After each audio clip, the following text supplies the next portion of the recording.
दोस्तों, यह कहानी मेरे मौसेरे भाई की है। यह करीब 15 वर्ष के होंगे जब मेरी मौसी की मृत्यु हो जाती है। उस वक्त मौसाजी की उम्र करीब 40 वर्ष के आसपास की होगी। सभी रिश्तेदारों ने उन्हें काफी समझाया।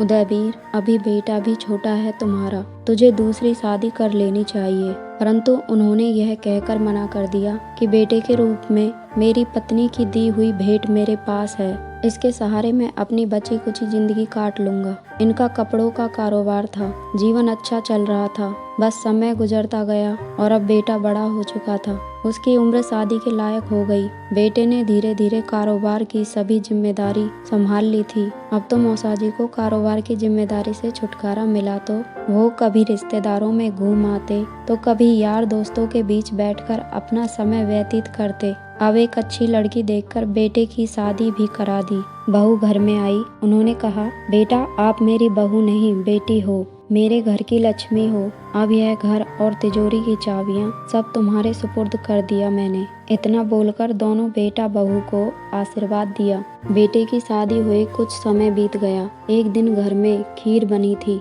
खीर तो मौसाजी को बहुत पसंद थी। रात को मौसाजी ने खाने के साथ खूब खीर खाई। अब दूसरे दिन दोपहर को खाना खाने बैठे मौसाजी। उन्होंने कहा, बेटा रितु, आपने खीर बहुत अच्छी बनाई थी। क्या अभी भी कुछ खीर बची है? अगर हो तो और तुम्हें नहीं खानी हो तो मुझे दे दो। बहू ने तुरंत मना कर दिया। मौसाजी बोले, कोई बात नहीं है बेटा, मैं दुकान पर जाता हूँ। दिनेश, तुम आराम से खाना खाकर आ जाना, मैं जब तक दुकान संभाल लूंगा। ठीक है पापा, दिनेश बोला और मौसाजी दुकान चले गए। थोड़ी देर बाद दिनेश अपनी पत्नी के साथ खाना खाने बैठा।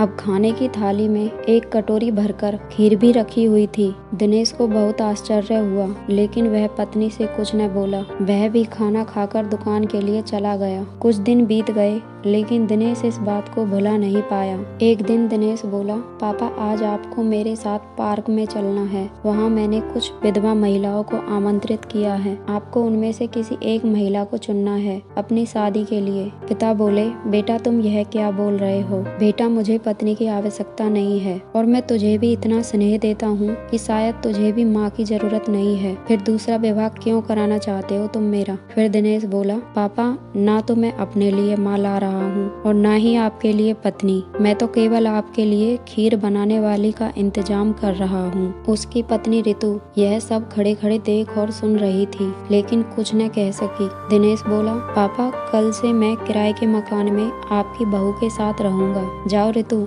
अपना और मेरा सामान पैक कर लो। दिनेश के इतना बोलते ही रितु जोर जोर से रोने लगी और मौसाजी के पैर पकड़ लिए और कहा, पापा जी मुझसे गलती हो गई, आप इन्हें समझाइए। मैंने जानबूझकर खीर आपसे छुपाई थी। अब आगे से कोई भी गलती नहीं करूंगी। लेकिन दिनेश नहीं माना। उसने कहा, पापा कल से मैं आपसे उसी तरह वेतन लूंगा जिस तरह दुकान पर काम करने वाले अन्य कर्मचारी वेतन लेते हैं। तो नमस्कार मेरे प्यारे दोस्तों, अगर आपको यह कहानी अच्छी लगी तो मेरे चैनल को लाइक और सब्सक्राइब जरूर करें और नोटिफिकेशन बेल को भी ऑन कर लें ताकि आगे आने वाली कहानियों को आप आसानी से सुन सकें।